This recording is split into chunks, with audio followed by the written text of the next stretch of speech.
¿Has oído hablar de los lusitanos?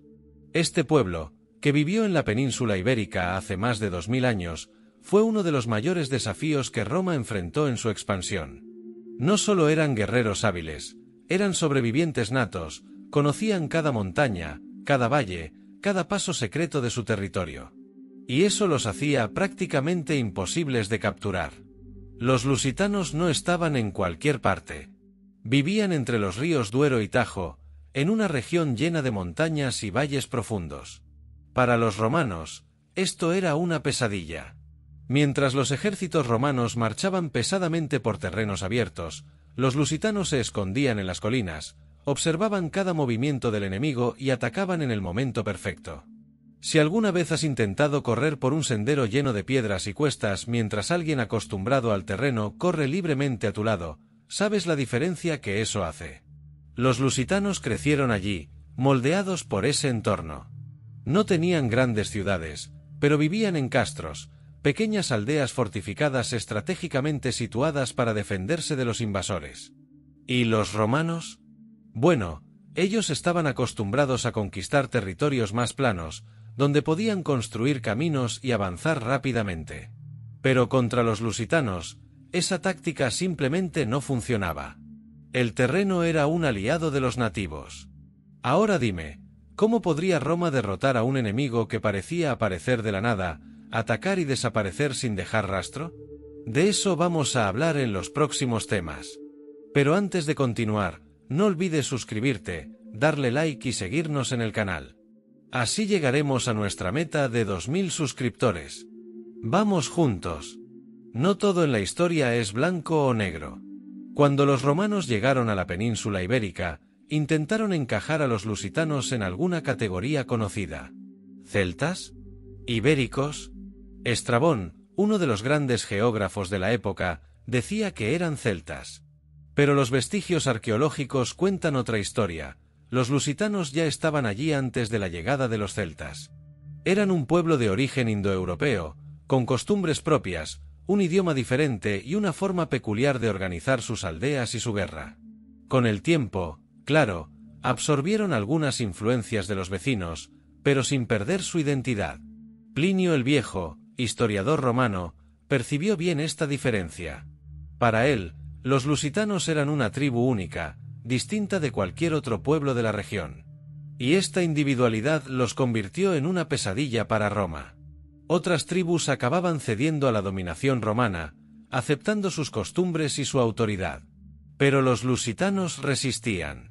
No tenían grandes ciudades fortificadas ni ejércitos organizados al estilo romano, pero compensaban esto con inteligencia estratégica y un conocimiento del terreno que ningún invasor podría igualar.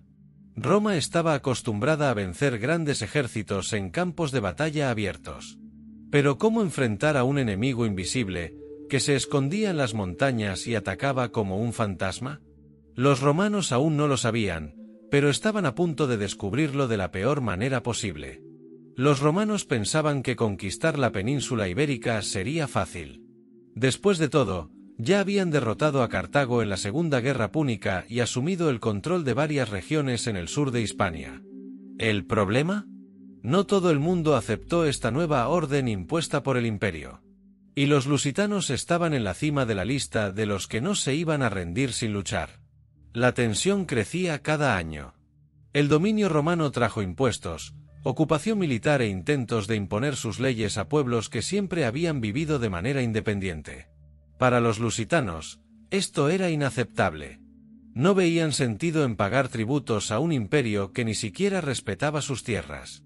La primera gran revuelta ocurrió en 194 a.C. Los lusitanos no esperaron a que los romanos atacaran primero. Comenzaron a lanzar ofensivas contra los territorios controlados por Roma, atacando principalmente la Hispania Ulterior, una de las provincias más estratégicas del imperio en la región. El plan era claro: desgastar las fuerzas romanas con ataques rápidos y constantes. Y funcionó.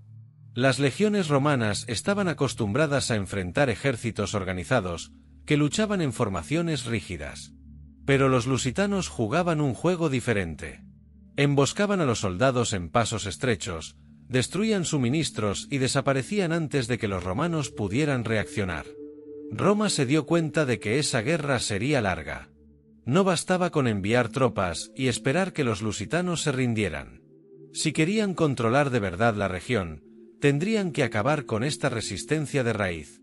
Pero, ¿estaban preparados para lo que venía? Luchar contra los lusitanos era como enfrentarse a una sombra. Cuando los romanos pensaban que tenían ventaja, el enemigo desaparecía. Cuando se relajaban, eran atacados de nuevo. Este estilo de combate, conocido como guerra de guerrillas, era el mayor arma de este pueblo. No seguían las reglas tradicionales de la guerra romana. En lugar de enfrentarse a los romanos en campos abiertos, donde las legiones se organizaban en formaciones imbatibles, los lusitanos atacaban en los lugares más improbables. Emboscaban patrullas en senderos estrechos, incendiaban campamentos durante la noche y cortaban rutas de suministro. Cada golpe desestabilizaba a Roma, debilitaba sus tropas y minaba su moral. El terreno era un aliado valioso. Montañas, valles y bosques densos dificultaban el movimiento de las legiones, que estaban acostumbradas a luchar en campos planos, donde sus tácticas eran más efectivas. Para los lusitanos, era un juego de paciencia. Podían esconderse, esperar el momento perfecto y atacar sin previo aviso. Los romanos comenzaban a entender que esta no era una campaña común. No estaban enfrentando un ejército común, sino a un pueblo entero dispuesto a luchar por su tierra. No importaba cuántos soldados enviara Roma, los lusitanos siempre parecían tener más trucos bajo la manga. Pero Roma no se rendía fácilmente. Tenían un as bajo la manga, la brutalidad.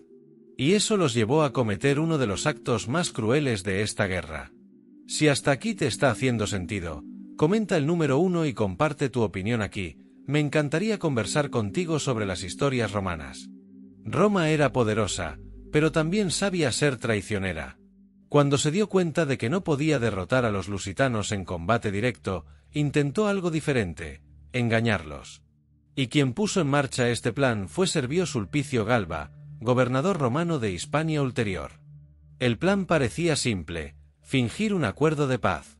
Galba sabía que los lusitanos ya estaban agotados por años de guerra. Entonces, hizo un anuncio que sonaba como un alivio para un pueblo cansado: Roma les daría tierras fértiles para vivir con seguridad. Solo debían de poner las armas como muestra de buena voluntad. Los lusitanos, exhaustos y creyendo que finalmente podrían descansar, aceptaron. Desarmados y divididos en grupos, estaban indefensos. Fue en ese momento cuando Galba reveló su verdadera intención. Ordenó que se cavaran trincheras alrededor de ellos, y sin previo aviso, dio la orden para el masacre. Lo que sucedió después fue brutal. Los hombres en edad de luchar fueron exterminados. Mujeres y niños fueron capturados y vendidos como esclavos. Galba no solo eliminó a miles de lusitanos, sino que también se quedó con la mayor parte del botín para sí. La traición fue tan impactante que incluso dentro del propio Senado romano hubo indignación. Pero Galba era un hombre rico y poderoso, y nadie tuvo el valor de castigarlo. Salió impune. Pero Roma cometió un error fatal. Entre los pocos sobrevivientes de esa masacre, había un joven guerrero que nunca olvidaría lo que sucedió ese día. Y este hombre, con sed de venganza, cambiaría para siempre la historia de la resistencia lusitana. No toda gran revuelta nace de un gran ejército. A veces, basta con una persona con la determinación suficiente para cambiar la historia. Entre los pocos sobrevivientes de la masacre de Galba, había un hombre que nunca olvidaría la traición romana. ¿Su nombre? Viriato. Si los romanos pensaban que habían acabado con la resistencia lusitana, estaban a punto de descubrir lo contrario. Viriato no era un guerrero cualquiera. Conocía cada montaña, cada sendero secreto, cada cueva donde su gente podía esconderse y reorganizarse. Mientras los romanos confiaban en números y disciplina, Viriato apostaba por la velocidad, la astucia y la lealtad de sus guerreros. Comenzó reuniendo sobrevivientes y pequeñas tribus dispuestas a luchar. No era solo una guerra, era venganza. La memoria de la masacre de Galba seguía fresca en la mente de todos. Nadie quería confiar en Roma nuevamente. Y bajo el mando de Viriato, los lusitanos se convirtieron en un ejército invisible, capaz de golpear y desaparecer antes de que los romanos pudieran reaccionar. El impacto fue inmediato. Los romanos empezaron a perder batallas que, en teoría, nunca deberían haber perdido. Como un pueblo sin grandes ciudades, sin equipos sofisticados, sin un ejército organizado al estilo romano, lograba desafiar a la mayor potencia militar del mundo. La respuesta estaba en el liderazgo de Viriato. No jugaba según las reglas de Roma. Sus estrategias eran inesperadas, sus ataques certeros y su resistencia parecía interminable. Mientras los generales romanos enviaban mensajes desesperados pidiendo refuerzos, Viriato demostraba que un verdadero líder no necesita un imperio para ser invencible. Roma estaba furiosa. Necesitaban encontrar una manera de acabar con este guerrero antes de que su fama creciera aún más. Pero, ¿lo conseguirían? Derrotar a Viriato era más difícil de lo que los romanos imaginaban. Cada vez que enviaban a un nuevo general para enfrentarse a él, terminaban humillados en el campo de batalla. Sabía que no podía vencer a Roma en una guerra tradicional, pero también sabía que no lo necesitaba. El objetivo no era destruir el imperio, sino hacerlo incapaz de mantener el control sobre Lusitania. Las campañas romanas contra él fueron un desastre tras otro. Entre 146 y 142 a.C., Roma envió a algunos de sus mejores generales para acabar con esta rebelión. Fabio Máximo Emiliano, Quinto Pompeyo y Fabio Máximo Serviliano intentaron de todo, pero Viriato siempre encontraba una forma de escapar, atacar por sorpresa y ganar. Y no solo luchaba, sino que también sabía negociar. En el año 140 a.C., después de rodear al ejército romano liderado por Serviliano, logró un hecho increíble. Forzó a Roma a firmar un tratado reconociendo a los lusitanos como amigos del pueblo romano. Esto fue una victoria gigantesca. Significaba que, oficialmente, Roma ya no podría atacarlos. Pero el orgullo romano no permitiría que eso durara mucho tiempo. ¿Aceptar que un bárbaro forzara al mayor imperio del mundo a firmar un tratado de paz? Era una humillación demasiado grande. La estrategia de Viriato había funcionado. Logró transformar un grupo de sobrevivientes en una fuerza que Roma temía. Pero el imperio era paciente. Si no podían derrotarlo en el campo de batalla, tal vez había otra forma. Y fue ahí cuando decidieron usar el arma más peligrosa de todas, la traición. Roma era obstinada, pero también sabía esperar. Después de años tratando de derrotar a Viriato y fracasando miserablemente, los romanos se dieron cuenta de que había una forma más fácil de acabar con esta guerra: eliminar al líder. No en batalla, sino con un golpe sucio, de esos que se cuentan en susurros porque nadie quiere admitirlo. El general romano Quinto Servilio Cipión ideó el plan. Sabía que Viriato confiaba en sus guerreros más cercanos, hombres que luchaban a su lado desde hacía años. Entonces, en secreto, envió emisarios a 3 de ellos: Audax, Ditalco y Minuro. ¿La propuesta? Oro y la promesa de una vida segura, lejos de la guerra, si cumplían con el trabajo. Los 3 aceptaron. Una noche cualquiera, entraron sigilosamente en el campamento lusitano y se dirigieron a la tienda de Viriato. Él dormía, agotado de tantas batallas, sin imaginar que sus propios compañeros estaban a punto de apuñalarlo. Y así fue como el mayor líder de la resistencia lusitana fue asesinado, sin espada en mano, sin oportunidad de luchar, sin ver su venganza completada. La noticia se esparció como fuego. Los lusitanos quedaron en shock.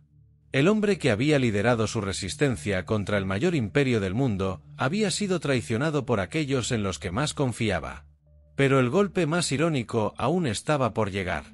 Los traidores, orgullosos de lo que habían hecho, fueron a ver a Cipión para recibir su recompensa. ¿Y qué oyeron? Roma no paga a los traidores. Sin oro, sin protección, sin nada. No solo traicionaron a su pueblo, sino que también fueron descartados como basura por la propia Roma.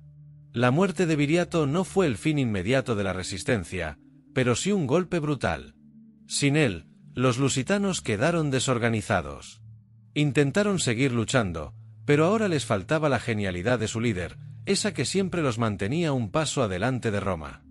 Los romanos habían conseguido lo que querían. No vencieron a Viriato en el campo de batalla.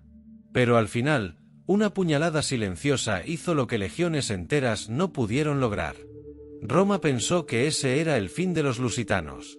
¿Pero estaban en lo cierto? Con Viriato muerto, los lusitanos quedaron sin su mayor estratega. Pero eso no significaba que estaban listos para rendirse. Aún quedaba un último suspiro de resistencia, liderado por Tautalos, un guerrero que intentó mantener viva la lucha. Pero sin la genialidad de Viriato, las cosas empezaron a desmoronarse rápidamente. Tautalos reunió lo que quedaba del ejército lusitano y emprendió un último intento de victoria. Rodeó la ciudad de Sagunto, intentando tomarla de los romanos. Pero esta vez, las legiones estaban preparadas. Bajo el mando de Cipión, los romanos no dieron tregua. El cerco fracasó, los lusitanos fueron empujados de regreso a las montañas, y Roma comenzó a apretar el cerco de una vez por todas. La última gran batalla ocurrió a orillas del río Betis. Allí, sin opciones, Tautalo se vio obligado a rendirse. Negoció un acuerdo de paz, y los lusitanos recibieron tierras para establecerse, pero sin ningún poder de resistencia. Era el fin de una era. Roma finalmente había conseguido lo que quería, el control definitivo de Lusitania. Pero no fue una victoria fácil. Fueron décadas de lucha, emboscadas, derrotas humillantes e incluso un tratado de paz forzado por Viriato. Al final, Roma ganó no por la fuerza, sino por la traición.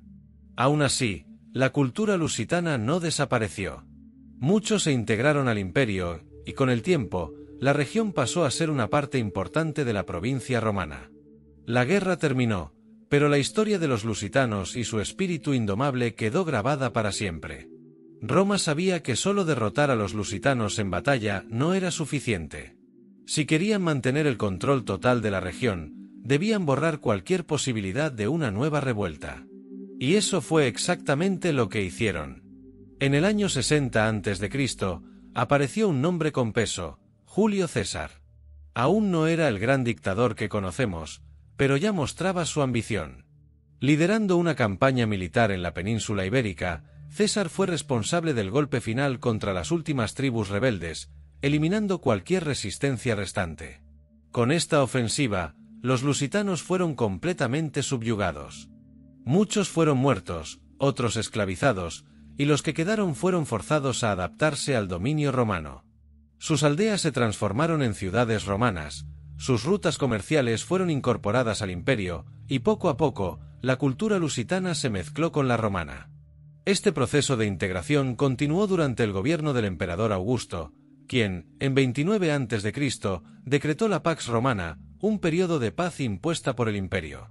Lusitania fue incorporada oficialmente como una provincia romana, junto con Bética y Tarraconense. Así, después de décadas de resistencia, traiciones y batallas, los lusitanos dejaron de existir como un pueblo independiente. Pero su historia nunca fue olvidada.